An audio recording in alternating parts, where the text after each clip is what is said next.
I went from working and making sort of an honest living to cooking meth. That's all I had was meth because I pushed everything else out of my life. I was shooting meth at this time. I was on a needle. Heroin had started to become popular around the area I was in, so I was doing it.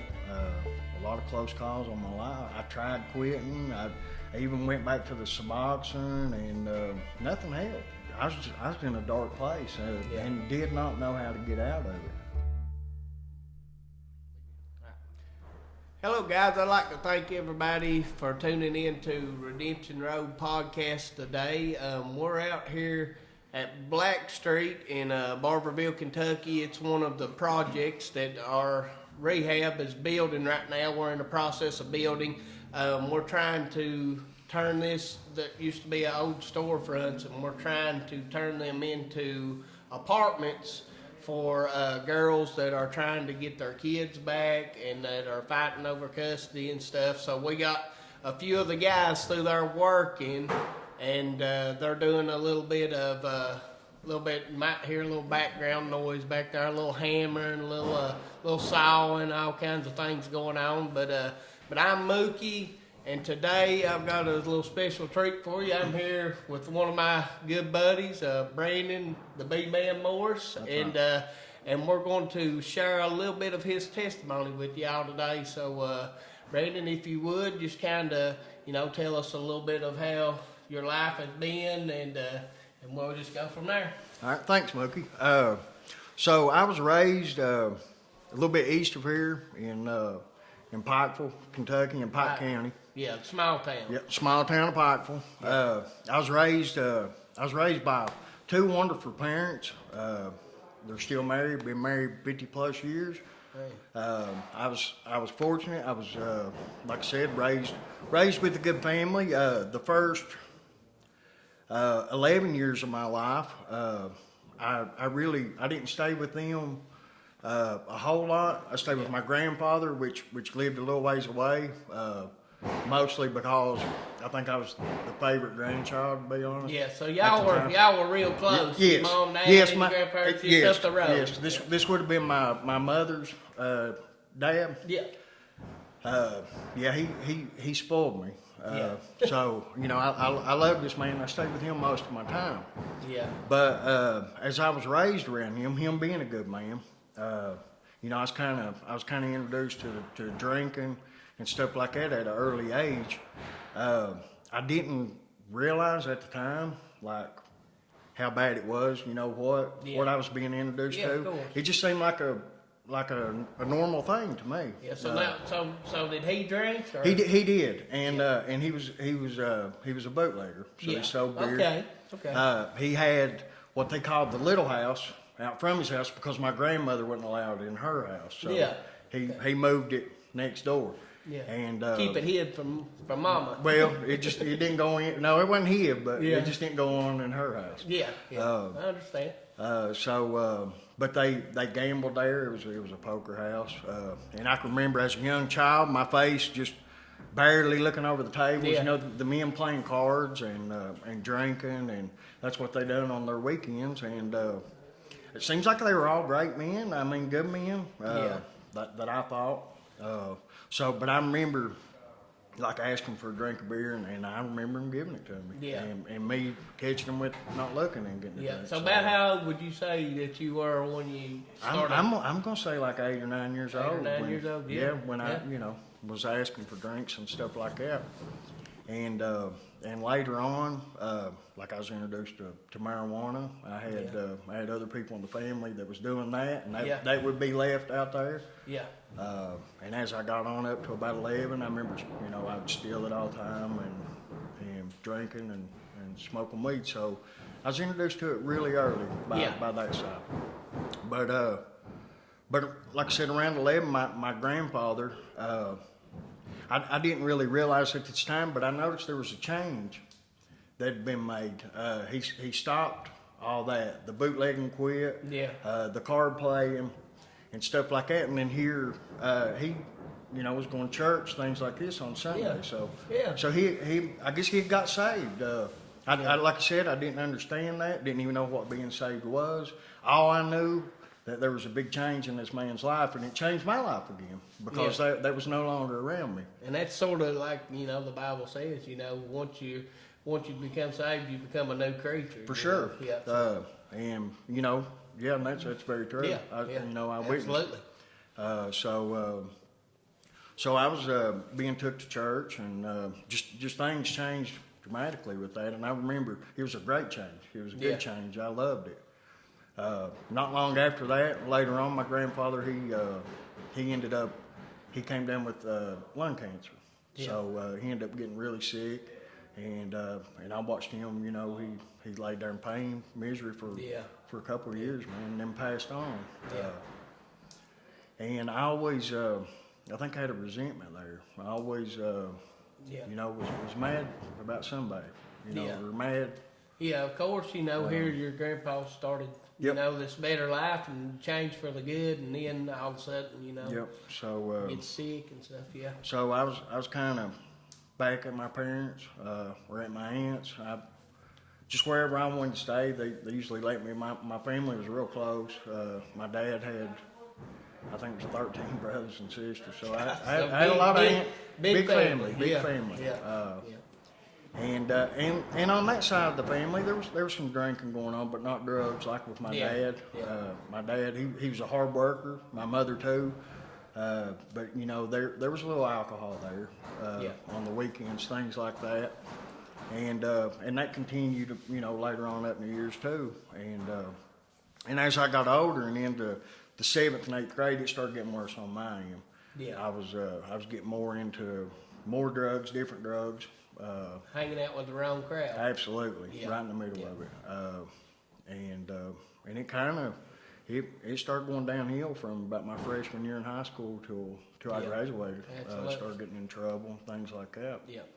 Marijuana, drinking, you know, oxycodone, all that was real popular back in my time in the early '90s, and it got a hold of me. And it was hard to get away from. Yeah. So I spent years struggling there. After I got out of high school, I was already getting in trouble with the law, getting DUIs, which I ended up getting several through the years. Yeah, it seems like once they get your number, they absolutely knew who I was. That's for sure. So I ended up getting trafficking charges, promoting contraband, started picking up felonies, and it got pretty bad. So like you went from just drinking, smoking marijuana to now you're getting these DUI charges to now you're getting actually trafficking charges and such as that. Right. Yeah. So it just kept getting worse. Then that went on for years. I was in and out of rehabs, detox centers. You know, my parents they always done what they thought was right to help me. Yeah. I know they would always get me out of trouble, which was enabling you. Yes. Well, you know, I know that's not what they meant to do, but that was what was happening. Absolutely. I remember having the mindset of, man, if I get in trouble, they're going to get me out of it. You know? So later on in years, I ended up going through drug court. Done well. It was like as long as I was around a good group, I could do good. Yeah. But as soon as I was released to go back on my own, man, I was right back downhill. It had a hold of me that I couldn't get rid of it. The addiction and things like that. And you know, later I always had, you know, a decent job. I worked for the power company. Coming out of high school, I was there for a while. I got hurt in '01 due to drug use, stuff like that. I fell from a third floor balcony from a Baymont Inn. About took my life there. You know, the Lord spared me, but that was all due to drugs, acting a fool, and it paralyzed me for a while. I went about 22 months and couldn't even get out of the bed. I stayed in a bed in my mom and dad's living room. Yeah, that's a big deal, man. Yeah. You think that'd been enough to change a man's mind, but man, it didn't even slow me down. Actually, it just sped things up. The prescriptions came easier, and I used that. So, you know, it went on. I went back. I got help again. I went back to a recovery center. It was in Louisville, right outside Knoxville, Tennessee. Cornerstone Recovery. I stayed there a long time, a little over a year. Done well there. Came back out. Ended up getting married. And went back to work. I was working for the power company. I was actually working for KUB in Knoxville, Tennessee. I moved there in a little town called Lenore City, and done good for a little while. Now, was you clean? Was you clean during that Well, time? I always said I was clean. I think I was taking methadone at the time. Yeah, I understand. I always went to methadone or Suboxone, and I called that clean, and had everyone else thinking it too. Absolutely, man. That's so many people, man. They use that. And it was probably the worst drugs I'd ever been on. Absolutely. They were definitely the hardest to come away from. I've seen so many people that struggles, then they trade that addiction for another addiction, Right. man, and then they get just as far bound. And it's so easy because it seems right. You just back go to any corner and get it. Walk right into the building and they'll give it to you that day. It was the easiest drug to ever get my hands on. You know? And I'd take a little bit to keep me from being sick, and I'd sell the rest and have a little extra money in my pocket. And I did that for a few years, and eventually, the addiction and the life it got caught right back up to me. I was right back drinking, smoking pot, stuff like that again, and then by that time I'd done a little bit of crystal meth, and was right back on the hydrocodone. So a lot of people don't understand, especially where I come from, a small town in eastern Kentucky, and I know that you're from a small town, man. It's so available, the meth and stuff like that, man. It's everywhere. It's not hard to come by. Yeah, it's an epidemic, definitely, in southeastern Kentucky, man, and it's all over. All over. Yeah, you can find it. You can just about get it anywhere, man. Just because you're in a one light town, one street light town, doesn't mean anything. It's available there. It's probably there more. Yeah, for sure. Yeah. So, but that life. Back on, the drugs and the drinking. It eventually weighed on my marriage till that broke. I ended up divorcing that lady, and everything that I worked for, a home and everything that I had there, I ended up losing it. So at one time, you were married, you had your own place. Successful. Yeah. I'm still in active addiction, like I said, with the Suboxone. Made it look like everything was going good, right, but I was a mess inside. I've always been a mess inside. Yeah, absolutely. Always looking for something. Yeah. A void there, and that's what I tried to fill it with was the drugs and drinking and gambling and all the other. Absolutely. Could never feel it. Yeah. And that went on. I was still doing working with the power lines, stuff like that, and I was traveling. So the drugs came easier, the gambling, all the other nonsense. I was out on the road all the time, making good money and spending every bit of it. It was miserable when I should have been what the world would say, happy.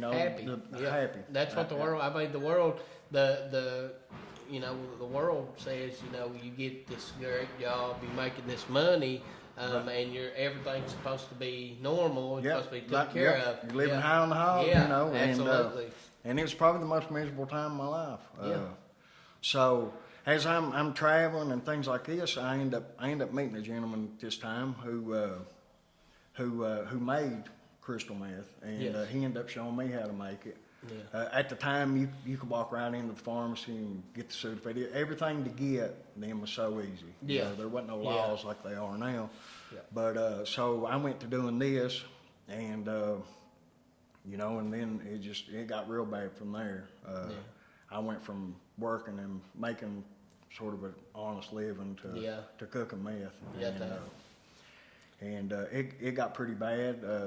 By this time, that's all I had was meth. Because I pushed everything else out of my life, my family, my loved ones. It really does, me being a former meth addict, it sort of takes over. I never made decisions in my old life when I was in active addiction. The decisions that I made every day were based on to where if I could get a fix. Oh, for sure. Or if I was going to be able to get something to get a fix. Make a sale or pick absolutely. it up. Yeah. That's they controlled my whole life. That's all I was worried about as well. And I got at this point. I was just down. I was shooting meth at this time. I was on a needle. Heroin had started to become popular around the area I was in, so I was doing it. A lot of close calls on my life, and I was in a dark place and did not know how to get out of it. I did want out of it, but I just couldn't. Yeah. I tried quitting. I even went back to the Suboxone, and nothing helped. Yeah. At this time, I was dating a lady, and like she was into church, and I didn't really know God. But I knew there was a God. Yeah, being raised around, right, raised around church, and the change in your grandfather. That was the life I wanted, and so many times I cleaned up and got me a nice suit and went to church, and it just didn't click for me like it seemed like it was doing for everyone else. And but this time I was with this lady, and she went to church and things like that, and it got kind of serious between us, and. For each other, and I seen that, and I didn't want the life that I had anymore. And I remember, one time I went into the bathroom, I was going to take a shower, and I had all these drugs in my pocket, meth and Suboxone, and things like this, and I remember sitting there on the toilet, and I looked, and there was a mirror on the back of the bathroom door there, and I looked at myself, and at this time, like, when I looked at myself, I was like, this is not the person I want to be. Yeah. And I broke down. And I remember, I cried out, man. Cried out to a God I did not know. Yeah. All I knew was I needed help, and it was going to have to be somebody greater than me. And man, I felt some power that day that was not mine. Yeah. And felt authority, and I felt the Lord. Yeah. I felt His love, mercy, like all these emotions, man. Almost like a relief. Yes. Or something being lifted off of you. And I remember I took all this meth and these Suboxone strips, stuff like that, and I was throwing everything in the toilet, and I flushed it. Yeah. And I was just like so high on this feeling, and then it went down, and then I was like, oh Lord, I'm gonna be sick, So this girl, she comes home, and I'm telling her, I'm like, hey, I got saved, and I met the Lord, and she's like, man, how what have you been doing? Like, she didn't believe me. She and kind of freaked her out. She's like, he must be high. Yeah, he's tripping out on meth again. But I was like, I'm serious. I was like, now I flushed everything. I don't have nothing. I was like, I want to get my life straight. I was like, I'm going to be sick. You're going to have to bear with me. But man, I never withdrew. I never felt bad. Nothing. And it's like every morning I was like, man, when's this sickness going to start? Yeah. Never felt anything. And if anybody that's ever come off Suboxone, meth, or anything, there's a feeling there that you don't want to feel. Absolutely. I've seen it so many times. So the Lord, man, He saved me. I really believe this with my heart. And I ended up getting my life straight. I ended up marrying this lady. I went to church. I was faithful to my church. I was faithful to the congregation there, and I had a relationship with the Lord, man. Would you say that, like you had joy, happiness restored to your life? Yes. I finally, that hole I was telling you earlier, I was trying to fill with the drugs, alcohol, gambling, it was finally filled, man. Like I had a purpose. Yeah. And it was to show Him. And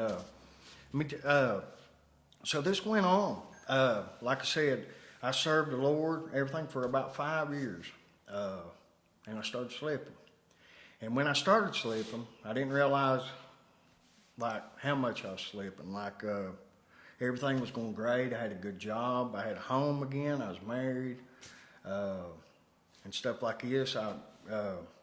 So I was working. I noticed like my prayer time, I'd cut out on it a little bit. Yeah. My reading, things like that. I started cutting a little bit of these things out. Not a big part of it, Yeah. but a little. Yeah. And every time I'd cut a little part out of it, it's like I'd set a brick. And then I'd Yeah. set another brick. I wouldn't go to church on Wednesday. I set a brick. Yeah. And next thing I knew, man, I'd build a wall again and completely separated myself from God. Yeah, again. and it's just like you say, man. It's a slow fade, man. Yes. It's just, This was like a year and a half. it's just a certain, you'll neglect a certain part of your relationship with God, Yep. man, and Yep. then it just seems like. And I cut myself out. Yeah. And then I wasn't going to church at all. Started having trouble with my wife. Just different things like that. And ended up drinking a little bit on the weekends. Went back to smoking a little bit of weed. And next thing I knew, I'd lost everything again. Even a good wife. She was a good wife. Lost that family again. Was right back out in darkness. Right back man. where? Right back. Yeah. And right back. I was coming back to Pike County. Right back shaking that bottle, making that meth. Went right back to Yeah. actually worse. It took a little time. Yeah. But went on doing that, and then like this is probably the darkest I'd ever been in my life. I was suicidal. Yeah. Wanting to kill myself, but just did not have it in me to do it. And the enemy beat me up with this. He was like, you're a wimp, you're a coward. You can't even do this. Yeah. And it got me down. And so I tried doing it with drugs, with heroin. Snorted like a gram of heroin. I was hoping that'd take me out, but it didn't. Luckily, why my dad had Narcan, but he ended up Narcan me, bringing me back. Yeah. But then I remember, I was like, I knew there was God. I knew He'd forgive me, but I felt like I'd just done so much that I didn't deserve it. Yeah. And I was probably right there. I didn't deserve it. Yeah. But he ended up showing His mercy and His love to me again. It was later on, but I ended up getting introduced to this gentleman, Carl Varney. He was with Unite. He was in Pike County. He was doing he was going to talk with the students or something there at the school about vaping. Yeah. And things like that. Well, it had got canceled. It snowed, so they canceled school. Well, I've got a cousin of mine. She works in the courthouse where, like, she had. I guess Carl was over there, Yeah. and she's like, "I've got a cousin. He needs a rehab." And he's like, "Man, I know this place." He got talking about Derek and Daniel Phipps. Yeah. He knew them from like church camps, things like this. They Yeah. they grew up together. Yeah, so we're familiar with Carl Varney. Yep. We've been intertwined with him quite a bit, and he's sent us a couple guys. Yeah, wonderful man. Yeah, he's a very good guy, man. He's truly in it for the right reasons. Yes. To try to help. And knows people. the Lord. Yeah. Yeah. So- And yeah. Yeah. So Carl, he asked me would I come meet him and have breakfast with him, and I'm like, yeah, I'll do that. Yeah. So I go. Free breakfast? Why not? Well, we may have paid for his, but no, I'm kidding. But no, I went and met with Carl and got talking to him, and man, I loved him. He was just like me. He knew exactly the things that I went through. He went through them himself. Absolutely. So, but I got talking to him, and he told me about Redemption Road here in Barberville. And so we got talking about it, and he's like, if you want to go, I'm heading back that way today. I'll take you with me. And I'm like, I don't want to go today. And he's like, oh, no, you need to go today. Yeah. So, but something happened. I couldn't ride with him. Yeah. For insurance purposes, I think. But I told him, I said, I'll be there tomorrow. And I guess he's afraid I wouldn't come. Yeah. But I wanted that change again. And I wanted the Lord back in my life. And but I ended up giving it a shot. My parents were like, just go for 30 days. Yeah. And I'm like, hey, I'll go back to 30 days. Yeah. Get some clean time, and I can come back home and and it'll be good. So I ended up coming to Redemption Road. Yeah, and I remember when you first came there, you weren't so much upbeat when you first got there, but I don't think it took you very long, and you realized, Yeah. what everybody was going through there, and what everybody had. And you seen that relationship that so many people have with God there, and I think I could tell by looking at you that that you knew that you had to have that to continue on. For sure. To live. Yep. Yep. Yeah, I knew without a doubt I had to have that. Yeah. Because I'd had it, and I gave Yeah. it back, and I was scared to death, man. I wasn't ever going to get it again. But the Lord, he was faithful, showed me mercy again. Yeah. I was there about 27 days, and Daniel would always ask, hey, are you going to stay the 6 months? Because, Yeah. they got a Yeah. longer program. Yeah. And I'm like, I don't think so. Yeah. So, but I remember praying that the Lord would come back into my life, and he did, man. And Yeah. I was so happy. Yeah. Like I said, that the Lord, he came back in my life. He forgave me. Yeah. I believe that. And showed me his mercy and his love again. And I was just so happy. But then he told me, like, you're not going home in 30 days. And it was almost like I was upset again. Yeah. Like, What? so I'm like, all right, I'll stay 5 more months. Yeah. And that 5 months turned into, next month will be 2 years that I've been with this program and love it. So now we call you Brandon the B-Man The Morris. B-Man, Won't you elaborate on that a little bit for us? Well, I'm into beekeeping. Yeah. I love bees. And when I first got saved the first time, when I was telling you, a brother-in-law of mine he had a beehive that he got trading or something. He was a cattle farmer. Yeah. But he'd asked me to come over one time to help him. He had to put a feeder on him. He's like, will you help me? I'm like, well, sure.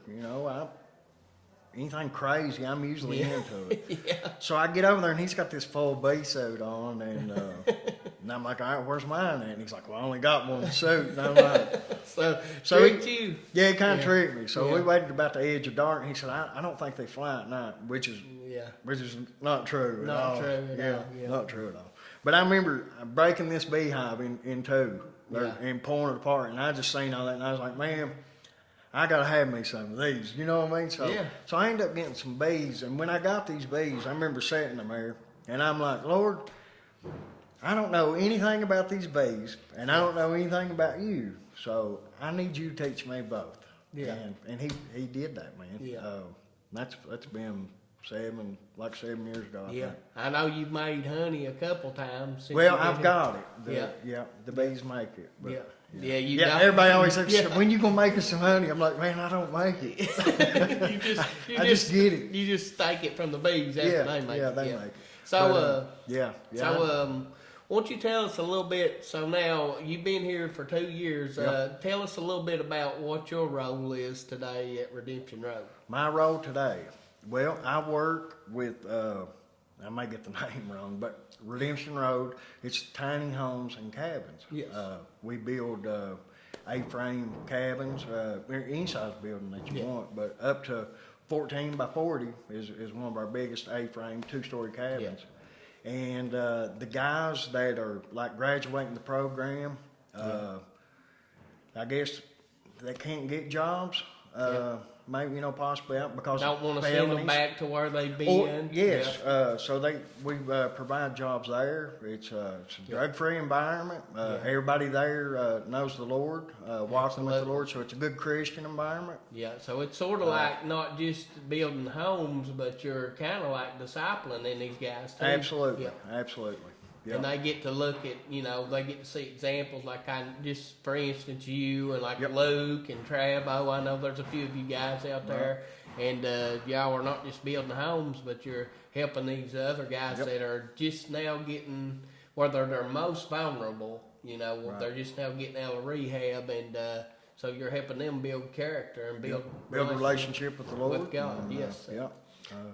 It's one big happy family here, man. Yeah, it's for sure. rewarding. It definitely For is, sure. So I know that I've known you for about 2 years now, Brandon, and You're a easy guy to like. I know that. Well, thanks, Smokey.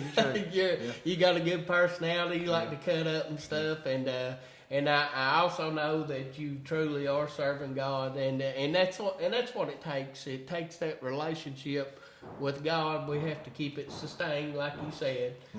We have to.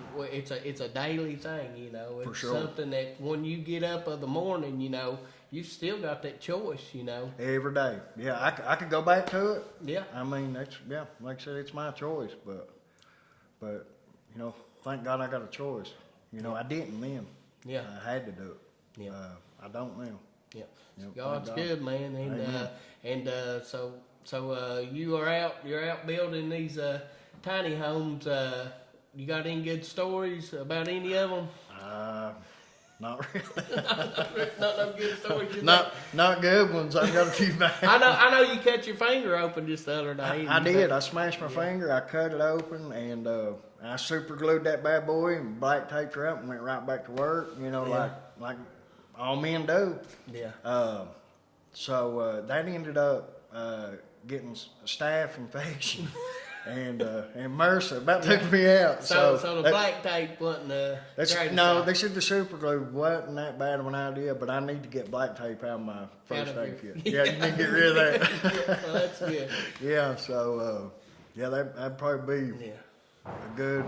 Brandon, I've enjoyed talking to you. Yeah, thank you, brother. And you too. You guys, I'm sure you know there'll be a link up. You guys just tune back in, and we'll try to do this again sometime. Sounds good. Thank you guys, Yep. and God's good, and we love y'all. Yep, amen. I'm gonna make sure that I'm getting my talking donkey Oh yeah. emblem right dead square in Got to. the camera. During our interview with Brandon Morris here, we actually sent Derek to go get us some talking donkey coffee, but unfortunately he was late like every other Phipps that I've ever met. That's fair. But it's good. It's better late than never. Yep. And so Derek is here with us now, and he's going to kind of explain some of this noise that y'all hear that's going on in the background.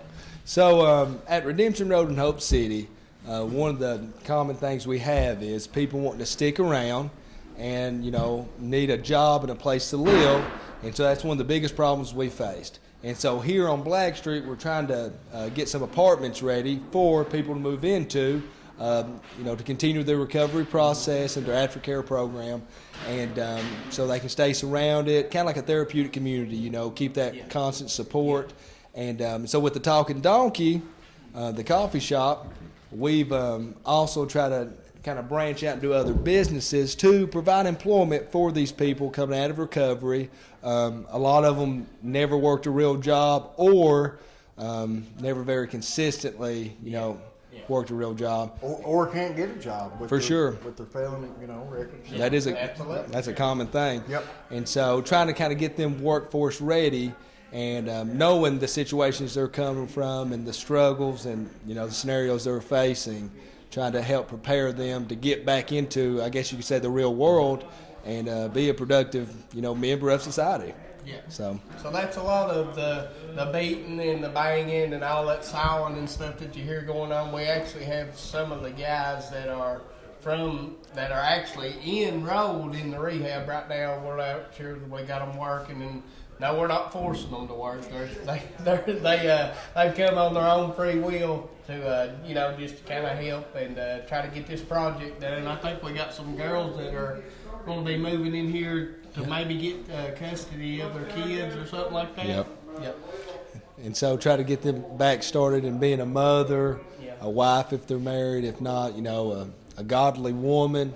Yeah. And that's some big steps.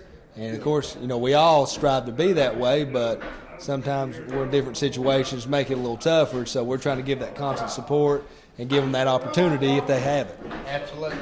And I strongly encourage that if y'all haven't been to the Talking Donkey here in Barberville, Kentucky, it's definitely something that you need to try. Some of the best coffee on earth, folks. Every drop's made with love. Come on. Absolutely. Absolutely. All right. Well, I'm sorry I was late, but like you said, better late than never. Better late than never. Yeah. I guess you called us the three bearded amigos, you know? -1. Well, thank Yep. Yep.